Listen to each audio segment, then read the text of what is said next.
Happy new year my old friends. भगवान से दुआ करता हूँ कि आप सभी के जीवन में आने वाला नया साल है ये बहुत सारी खुशियाँ लेके आए। आज का जो हमारा वीडियो का टॉपिक है वो एक ऐसी डॉग ब्रीड के ऊपर है जिसे लोग रखना चाहते हैं, जिसे पालना चाहते हैं। जर्मन शेफर्ड के बाद जो डॉग पसंद आता है, गार्ड डॉग, वो यही है। लेकिन एक मिथ है जिसके कारण लोग रख नहीं पाते। मिथ है कि ये ओनर पे अटैक कर देता है। डॉग ब्रीड है रॉटविलर। रॉटविलर के बारे में समझते हैं कि किन लोगों के लिए रॉटविलर है रखने लायक, किन लोगों के लिए रॉटविलर नहीं है। ठीक है, तो सबसे पहले हम हिस्ट्री की बात कर लेते हैं कि रॉटविलर की हिस्ट्री क्या है। तो हिस्ट्री इसकी ऐसी है कि जर्मन में एक शहर था रॉटवाइल नाम का। उस शहर के नाम से इस डॉग ब्रीड का नाम पड़ा रॉटविलर। रॉटवाइल नाम के शहर में जो बूचर्स होते थे उनके पास ये डॉग होता था। कैटल्स डॉग भी इसको कहा जाता है। अब ये डॉग ब्रीड बनी कैसे? ये जर्मन में पैदा जरूर हुआ, लेकिन जो इसके पूर्वज थे वो इटली से, जो रोमन्स थे उनके साथ आए थे। ठीक है, वहाँ से जब वो जर्मन में आए तो क्रॉस ब्रीड होके ये डॉग बना। अच्छा, इनके क्रॉस ब्रीडिंग में कौन से डॉग का ज़्यादा महत्वपूर्ण भूमिका रही है? तो जहाँ तक देखा जाता है, और लगभग पहली बात तो कोई श्योर नहीं है कि किस डॉग ब्रीड से रॉटविलर आए हैं। फिर भी अगर हम ओवरऑल देखें तो एक रोमन मैस्टिफ डॉग होते थे, मोलोसस मैस्टिफ कहा जाता है जिन्हें, और एक था बुलन बेशियर डॉग। इनके क्रॉस से ये रॉटविलर डॉग ब्रीड बनी है। रॉटविलर डॉग की हिस्ट्री के बारे में हमने जान लिया। अब हम ये जानते हैं कि ये डॉग ब्रीड रखने लायक है या नहीं है। तो इस चीज़ को समझो, जो डॉग ब्रीड वर्ल्ड की arm force, police force, as a canine dog, protection dog, search and rescue missions, अलग अलग मिशंस के लिए यूज में ले रही है और इतनी ट्रस्ट करती है इस डॉग ब्रीड के ऊपर, तो क्या वो डॉग ब्रीड गलत हो सकती है? नहीं हो सकती। इंटेलिजेंसी की बात करें तो टॉप 10 जो वर्ल्ड के इंटेलिजेंट डॉग ब्रीड हैं उनमें ये डॉग ब्रीड आती है। एक छोटा सा मिथ ये है कि रॉटविलर जो डॉग ब्रीड है वो बड़े हेड वाला, लूज फेस वाला, इस टाइप का होता है तो प्योर है, जबकि ये सबसे बड़ी गलत बात है। रॉटविलर के बारे में कहा जाता है कि एक ऐसा डॉग जो गठीले शरीर वाला हो, उसकी जो स्किन है वो एकदम टाइट होनी चाहिए। यदि रॉटविलर का फेस लूज है, स्किन लूज है, तो उस रॉटविलर को आप रखना थोड़ा अवॉइड ही कीजिए, क्योंकि वो एक अलग तरीके का रॉटविलर है, क्रॉस ब्रीडिंग करवा करवा के बना दिया गया है। उनमें हेल्थ इश्यूज बहुत ज़्यादा आ जाते हैं। हेल्थ इश्यूज की बात करें तो रॉटविलर में कोई हेल्थ इश्यूज नहीं आते यदि आप प्योर ब्रीड का रॉटविलर रखते हैं तो। अब कितने टाइप के रॉटविलर होते हैं? तो रॉटविलर जो होते हैं वो 3 टाइप के होते हैं। जो मेन जो रॉटविलर है वो एक ही है, जर्मन रॉटवाइलर, लेकिन अलग अलग कंट्री में जाने के कारण इनका जो नाम है और थोड़ा ब्रीडिंग स्टैंडर्ड है वो अलग हो गया। एक है जर्मन रॉटवाइलर जो एक प्योर रॉटवाइलर है, जिसका जो लुक लाइक बहुत ही सुंदर लगता है, बहुत बड़ा डॉग है, बहुत इंटेलिजेंट डॉग है। एक आता है अमेरिकन रॉटवाइलर। अमेरिकन रॉटवाइलर क्या है कि थोड़ा बहुत एक इंग्लिश टाइप डॉग लगता है, ठीक है, और उसकी जो टेल होती है वो डॉग कर दी जाती है, उसको काट दिया जाता है। ये अमेरिकन कैनल क्लब का रूल है। एक आता है रोमन रॉटवाइलर, जो इन दोनों रॉटवाइलर से, जर्मन और अमेरिकन रॉटवाइलर से भी बड़े साइज का आता है। उसका थोड़ा फेस भी थोड़ा लूज होता है, बड़ा सारा हेड होता है। तो हमें कौन सा रॉटवाइलर रखना चाहिए? अगर हम हेल्दी रॉटवाइलर रखना चाहते हैं जो एकदम हेल्दी डॉग हो और काफ़ी लॉन्ग लाइफ जिए, तो हमें जर्मन रॉटवाइलर रखना चाहिए। अब ये डॉग ब्रीड बच्चों के लिए कैसा है? तो मैं अपना पर्सनल एक्सपीरियंस बताऊं तो मैंने पिछले 8 से 10 साल रॉटविलर हो गए रखते रखते, आज तक किसी भी बच्चे पे, जो फैमिली के अंदर जो बच्चे हैं, कभी कोई अटैक नहीं किया। बच्चे उसको पकड़ भी लेते हैं, उसके ऊपर चढ़ भी जाते हैं, कुछ कोई उसका रिएक्शन नहीं होता गलत।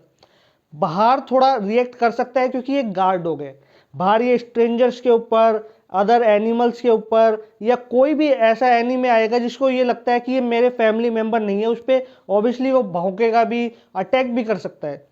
तो उसके लिए हमें क्या करना चाहिए? सोशलाइज करना चाहिए।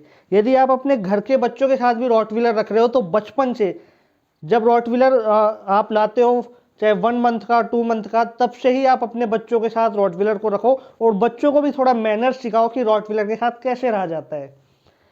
लॉयल्टी की बात करें तो ये इतना एक्सट्रीम लॉयल डॉग ब्रीड है कि यदि रॉटविलर आपके घर में है और आपको थोड़ा डाउट होता है कि आपके पीछे से आपकी फैमिली को कोई नुकसान पहुंचा सकता है, तो आप बेफिक्र हो जाइए, रॉटविलर अपनी जान की परवाह नहीं करेगा। वो मर कर भी आपकी फैमिली को, आपको प्रोटेक्ट करेगा। रॉटविलर रखने का रूल क्या है? रॉटविलर रखने का सबसे बड़ा रूल ये है कि अगर आप रॉटविलर रख रहे हो, आपने, जैसे देखा जाता है कि बिजी शेड्यूल होता है नॉर्मली आदमी का, है ना, काम करने जाते हैं, तो अब उस केसेस में हमने रॉटविलर रख लिया तो हमें ये डर रहता है कि यार 2 महीने या 3 महीने बाद हम रॉटविलर से मिलेंगे तो ये हमें भूल तो नहीं जाएगा। तो सबसे बेस्ट सॉल्यूशन ये है कि जब तक आप रॉटविलर के साथ हो तब तक उसको खाना खुद खिलाओ, कोशिश करो अपने हाथ से खाना खिलाने की, उसके साथ टाइम स्पेंड करो। उसकी मेमोरी इतनी शार्प है कि वो आपको 6 महीने बाद भी नहीं भूलेगा। लेकिन जब तक आप उसके साथ हो तो प्रॉपर उसके साथ टाइम स्पेंड करना बहुत ज़रूरी होता है। अब दूसरी बात करते हैं कि जो हमारे घर में बुजुर्ग हैं उनके लिए क्या रॉटविलर सही है। तो पहली बात तो जो बुजुर्ग हैं वो रॉटविलर जैसी डॉग ब्रीड को घुमाने तो नहीं ले जा सकते क्योंकि ये हैवी डॉग है। हाँ, यदि वो घर के अंदर रॉटविलर है और आपको लगता है कि आपके बुजुर्ग को परेशान करेगा तो ऐसा बिल्कुल नहीं है। रॉटविलर बहुत ही अच्छे से कंफर्टेबल ही रहेगा, ठीक है, बिल्कुल भी परेशान नहीं करता। फ्लैट में रखने लायक डॉग ब्रीड नहीं है, मैं रिकमेंड नहीं करूंगा कि आप फ्लैट में रखिए क्योंकि ये गार्ड डॉग है, ये थोड़ा वर्किंग लाइन का डॉग है। फिर भी यदि आप फ्लैट में रखते हो तो आपको इसको डेली की डेली 1 से 2 घंटे की वॉक करवानी पड़ेगी, फिजिकल एक्सरसाइज करवानी पड़ेगी, एक्टिविटीज करवानी पड़ेगी, लोगों से सोशल करना पड़ेगा ताकि ये कंफर्टेबली घर में रहे। रॉटविलर जैसी डॉग ब्रीड रखने से पहले आपको ये जरूर जानना चाहिए कि रॉटविलर आप क्यों रख रहे हो, आपकी नीड है भी या नहीं है। शौक शौक में रॉटविलर कभी नहीं लेना, ठीक है। रॉटविलर की यदि आपकी नीड है तभी आप रॉटविलर लीजिए, और फिर रॉटविलर की नीड आप पूरा कर सकते हो या नहीं उसके बाद आप रॉटविलर लीजिए। डाइट इसको अच्छी दीजिए, इसमें हेल्थ इश्यूज कोई नहीं आते। थोड़ा एक एज होने पर जब हम इसको बैलेंस डाइट नहीं देते तब इसके अंदर हिप डिप्लेसिया जैसी प्रॉब्लम आ जाती है, ठीक है। तो आप इसको बैलेंस डाइट दीजिए, अच्छे से वर्कआउट करवाइए और एक सही पपी चूज कीजिए। ऐसा नहीं है कहीं से भी मार्केट से कोई भी पपी उठा लेते हैं। ज़्यादातर देखा गया है कि लोग सस्ते के चक्कर में कोई भी पपी उठा लेते हैं, फिर उसका टेम्परामेंट खराब हो जाता है और बदनाम डॉग ब्रीड हो जाती है रॉटविलर। तो सही पपी लीजिए, पेरेंट्स चेक कीजिए, पेरेंट्स का जो टेम्परामेंट है वो अच्छा है या नहीं है, वो थोड़े फ्रेंडली नेचर के हैं या नहीं है। आपके साथ तो नहीं होंगे लेकिन जो लोग रख रहे हैं उनके साथ कैसा उनका बिहेव है, उसके बाद ही आप उस पपी को सिलेक्ट कीजिए। रॉटविलर यदि आपने रख लिया एक बार अच्छे से ट्रेंड करके सोशलाइज करके तो आप दूसरी डॉग ब्रीड पे इजीली शिफ्ट नहीं होंगे। मैंने बहुत अच्छे से रॉटविलर रखे हैं, ये मैं अपना पर्सनल एक्सपीरियंस आपके साथ शेयर कर रहा हूँ।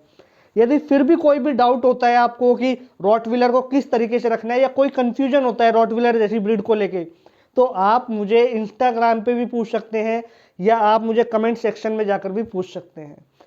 फिर से नई साल की बहुत बहुत शुभकामनाएं, हैप्पी न्यू ईयर। आने वाला साल आप सभी के लिए बहुत सारी खुशियां लेके आए।